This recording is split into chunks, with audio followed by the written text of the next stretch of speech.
It was some 2,000 years ago on a hillside near the Sea of Galilee, where the Sermon on the Mount was given by Jesus to his disciples. Just last Sunday, Father Eve's homily centered on Jesus as rabbi, as teacher, who speaks with authority on the Beatitudes. They were to teach us that the goal is to actually love God and neighbor, not merely get away with venial sin and minimal obedience, but to have a real change of heart in behavior and attitude. Matthew's gospel today is the continuation of Jesus' words. After the sermon, Jesus makes a statement followed by what may seem like a very curious question.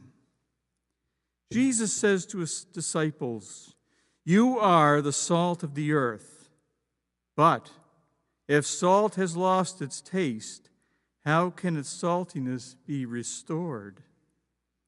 It begs the question, could our salvation be at risk? Perhaps it could. And to understand and gain some insights to this question, we as modern-day people need to have more understanding of the context in which the question was posed. First, it is very hard for us to realize just how valuable salt was back in the time that Jesus walked among us.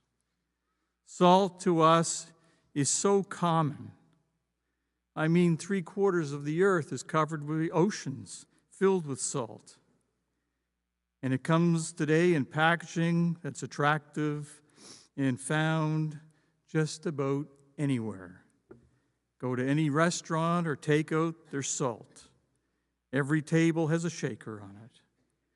And when we go to the grocery store, chances are, especially in our prices that we have today, that salt is probably one of the cheapest items to purchase.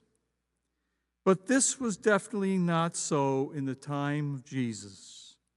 Salt was much harder to obtain and was therefore much more valuable.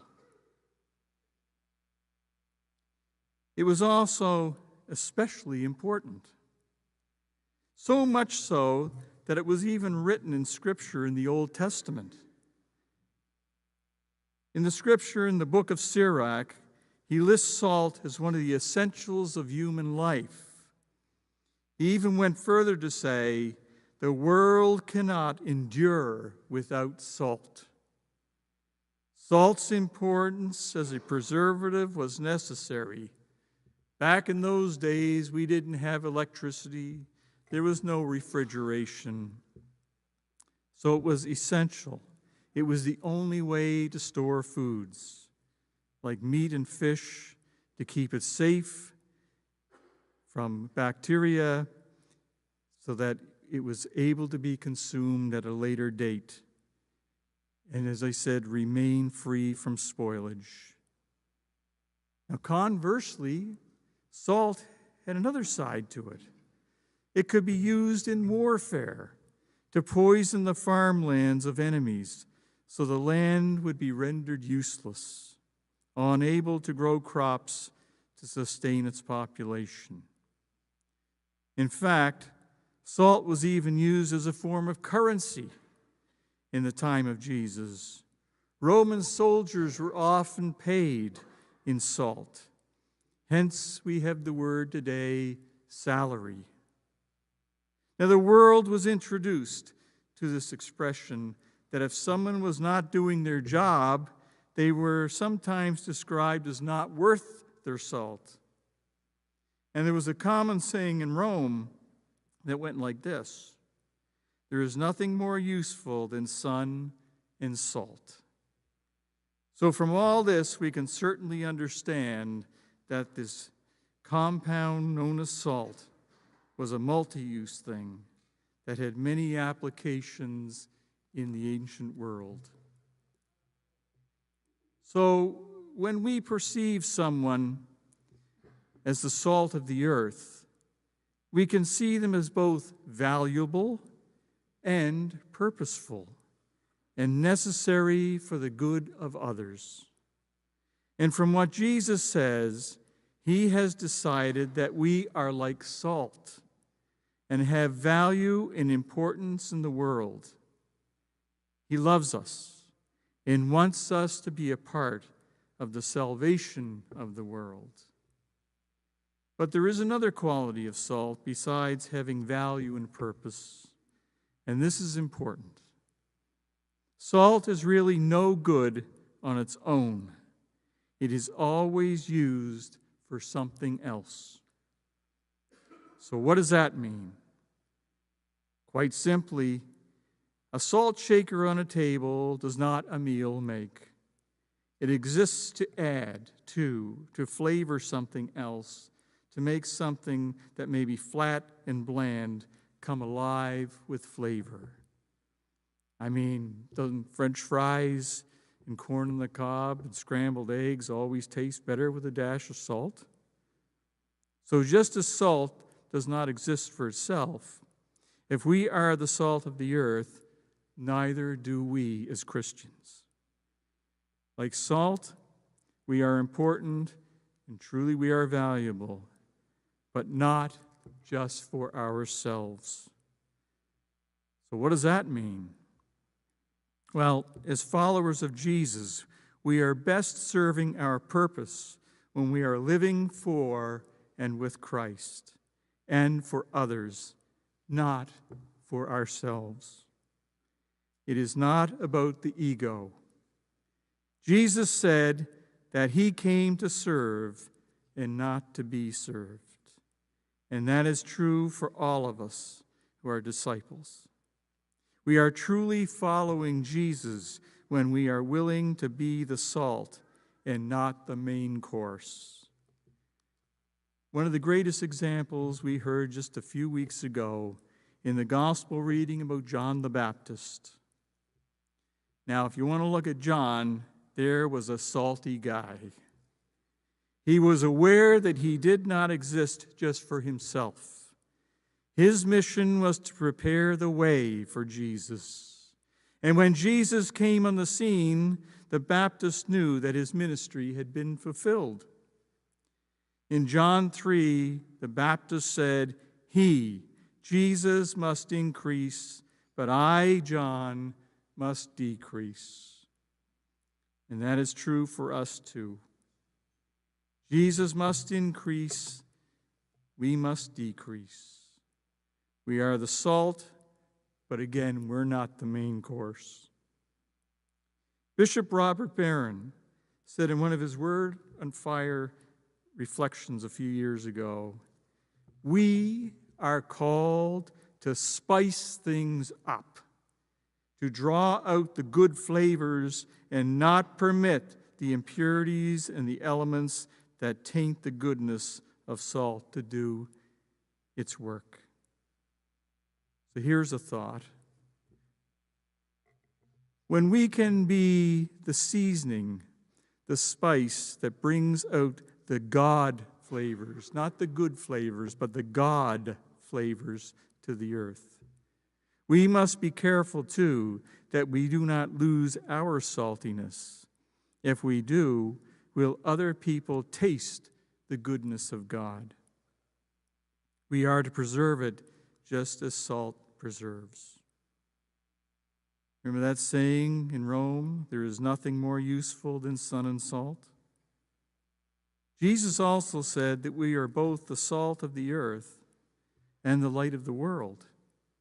And when you think about it, it's quite a compliment to be called the salt of the earth. But just don't allow your egos to get in the way. But maybe even more so, to be called the light of the world is really a wow moment. In the Gospel of John, Jesus says that he himself is the light of the world. And yet here, in the Sermon on the Mount, Jesus tells us that we are the light of the world. Now let's think about something here. Salt and light, they go hand in hand, and they often appear together. Can we imagine how valuable light must have been in Jesus' time? We're not talking about a light bulb here where you turn on a switch, but Jesus tells us to let our light shine. To let it shine here in this church for sure, but also out beyond these walls into the community. We hear that in the first reading today from Isaiah. We're challenged not to put our light under a bushel basket. After all, what point would that be? Light is to shine forth. It is to cut through the darkness that manifests itself in the shadows of indifference. We all have a light to share in this world. You may feel that you are too busy, that you maybe don't have a lot of time to spare, and perhaps you feel that you have no obvious talent or gift to give. But remember, Jesus believes we, you, all of us are valuable, and we have enough light to shine in this world to make a difference. As disciples, we are to be different, but we must also be seen to be making a difference. Every light counts, every light matters. Even the smallest of lights can light up the darkest space. And even the smallest light is welcome and warming in a dark place. I think we can all agree that the world is in great need of both salt and light. So we must let the light shine out. Through the smallest acts of kindness, the simplest gestures of hospitality, the humblest sharing of time or talent, by doing all these in this action, we glorify God. We can do this every day. And I've been fortunate enough to witness it in this community.